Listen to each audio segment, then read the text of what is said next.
All right, happy Friday, everyone. Michael D'Angelo here. My partner in crime, Mr. Big D, Daryl Ortiz, is on a well-deserved vacation this week. I'm sure he's enjoying himself, and we'll have him back next week. So, in the meantime, you all are stuck with me, unfortunately. That being said, Elimination Chamber is only, it's probably 16 hours away, I think. I saw the last counter. About 16 hours away, coming to us live from Perth, Australia. So, that essentially means that if you're in the United States like I am, you got to get up pretty early tomorrow to watch it. I believe it starts at 5 a.m. Eastern Time, if I remember correctly, which is 3 o'clock Mountain Standard Time is the time that I'm on as well. So I thought today I'd do something a little bit different. I would give you all my early predictions for Elimination Chamber 2024. There's only 4 announced matches. There's also a segment with Grayson Waller, and I believe Cody Rhodes and Seth Rollins, so I'm not going to cover that. But we'll just dive into and talk about the 4 matches that are on the docket for Elimination Chamber 2024. First off, let's talk about the WWE Women's World Championship match. So that's going to be Rhea Ripley versus Nia Jax. I feel like this could go a couple of ways. So I think there's a pretty strong possibility here that Nia Jax could actually pull the upset. And become the WWE Women's World Champion, because after all, they are in Perth, Australia, and there's nothing that the WWE loves more than having somebody lose in front of their home crowd. They do it all the time. Plus, they've also made Nia Jax look pretty strong in the lead-up confrontations against Rhea Ripley. So I actually do see the potential for Nia defeating Rhea Ripley. Or potentially, I think we could also see, finally, perhaps, we could see Jade Cargill again. And maybe she comes down and intervenes in some fashion that costs Nia Jax her chance at the title. And I think that would build nicely on Jade's introduction at the Royal Rumble. As you all remember, she was the one that came in. Nia was really rolling in that matchup. Jade comes down, single-handedly eliminates her from the Royal Rumble. So it'd be a good continuation of that. So I feel like it could go one of those 2 ways. But if I got to pick one, Jax, I think, will be your new Women's World Champion. Moving on to the undisputed WWE Tag Team Championship match. That's Finn Balor and Damian Priest representing the Judgment Day, taking on Pete Dunne and Tyler Bate. Big D and I both love everything that WWE has been doing with Pete Dunne and Tyler Bate. Not sure about their new name. It's the New Catch Republic. We'll see how that goes. It hasn't caught on with me yet, but it's still early. Everything else with them has been excellent, and Balor and Damian Priest are always excellent as well. They put on a great show, so I'm really looking forward to this matchup. I do think that Saturday is potentially a very bad day for the Judgment Day, because I'm actually picking Tyler Bate and Pete Dunne to become the new undisputed WWE Tag Team Champions, possibly with an intervention from R-Truth. Obviously, he's been a big part front and center with everything going on with the Judgment Day. And Priest has actually put him away a few times and over the last couple of weeks. So maybe this is the point where R-Truth gets a little bit of revenge, flips on the Judgment Day a bit, and we wind up with new tag champions. But I feel like either way, we're going to wind up with new tag champions, and the Judgment Day potentially could be down in both title matches once everything's wrapped up for Elimination Chamber. So that's my prediction for that.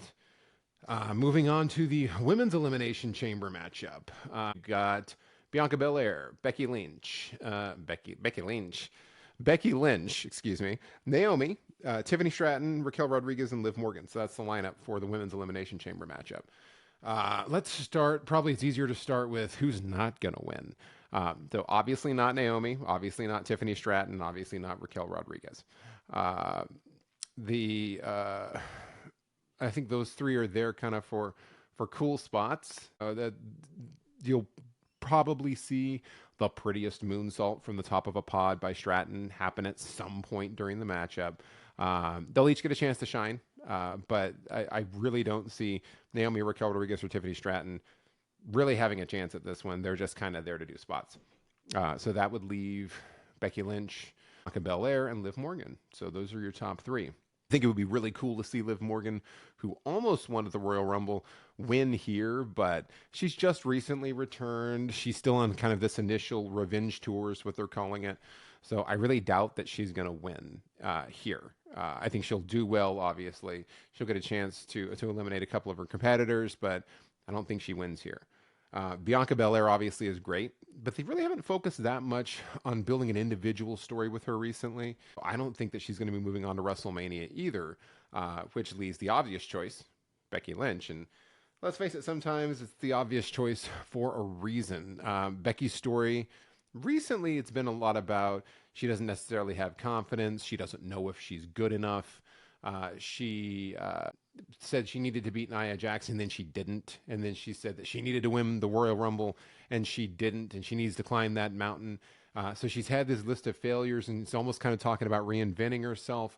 So I half expect to see at Elimination Chamber there's going to be some type of a rebirth, so to speak, of Becky Lynch, and that maybe we see a more ruthless side of her. And then she'll move on to WrestleMania. Personally, I'd rather see Liv Morgan win here. That's not going to happen. I can dream, but it's not going to happen. Becky Lynch will be the winner of the Women's Elimination Chamber match. That just leaves the Men's Elimination Chamber matchup, which has got a pretty strong lineup here. Randy Orton, Kevin Owens, Logan Paul, Bobby Lashley, LA Knight, and Drew McIntyre. So once again, let's start off with who isn't going to win. I think it's a little bit easier. Obviously not Kevin Owens, obviously not Bobby Lashley, and obviously not Logan Paul. All three of them, again, similar with the women's match, they're probably there for cool spots. Expect some crazy feat of athleticism, showcasing Logan Paul. I'm sure he'll climb up on the hang from the rafters, or hang from the top of the cage and leap down. Something will happen. You'll see that from Kevin Owens as well. Kevin Owens is very athletic. I'm sure there'll be a lot of spots involving the two of them. We'll probably see a big spot with Bobby Lashley spearing himself and somebody else through one of the pods. I'm sure that'll probably happen, taking himself out and somebody else. None of those three, I think from a storytelling aspect, it makes any sense for them to win in advance. Which leaves, of course, your big three for this one: Randy Orton, Drew McIntyre, LA Knight. Who should win this one? So I'll say, in my heart of hearts, just like Liv Morgan, I think should win the women's match. She's not going to. I think it's probably LA Knight should, to tell you the truth. He is the most over superstar in the WWE right now, bar none. I can't think of anybody else that's really more over with the fans. But it's kind of similar with WWE crushing people in their hometowns. When you kind of get over on your own, it kind of lets you hang in limbo there. They want to be the ones to get you over versus you being the one to do it. So I feel like he's going to hang there in limbo for a little while longer, unfortunately. Randy Orton's great. He'd be excellent versus Seth Rollins. Seth even kind of teased that. They did an interview with him, and he was talking about how he would really like to face Randy Orton at WrestleMania. So he's kind of teased that that's the match he would most like to have, which makes me think that that's not going to happen, because he said it's the thing that he wants to have happen. Apparently, if you're Seth Rollins, if you ask for something, you don't get it. Check out Cody Rhodes and Seth Rollins. If you ask for it, it doesn't happen. So I don't think that that'll happen. It's more of a teaser, and there'll be a bait and switch. But for me personally, I think the obvious one here a little bit is Drew McIntyre. And I think he will win. He's going to continue on his quest just like he planned. He's going to earn his spot into WrestleMania the right way, at least the way that he sees it. He's going to play the heel spoiler to Seth Rollins at WrestleMania, which probably makes the most sense from a storytelling aspect. He's been featured everywhere. He's been on Raw and SmackDown featured pretty consistently. A lot of high-profile matches. I think they've pushed him far too much to not have him move on and face Seth Rollins at WrestleMania. And I think there's that additional emphasis of he be taking CM Punk's spot, or at least what was portrayed or projected to be CM Punk's spot at WrestleMania. So I think that kind of adds to that, how he buried him and he injured him. But we'll see. I think that's what will happen. But in my opinion, the winner should be none other than Mr. L.A. Knight. Yeah, but won't happen. And with that, very briefly, those are my predictions for the 2024 Elimination Chamber. But what do you all think? Am I full of it? Probably. I mean, it's a pretty good possibility, but I would love to hear what you all think. What's going down in Perth, Australia? Who's going over? What would you like to see? I mean, maybe not what will happen. What would you prefer to see? So please leave those comments below. Don't forget to like, share, and subscribe if you will.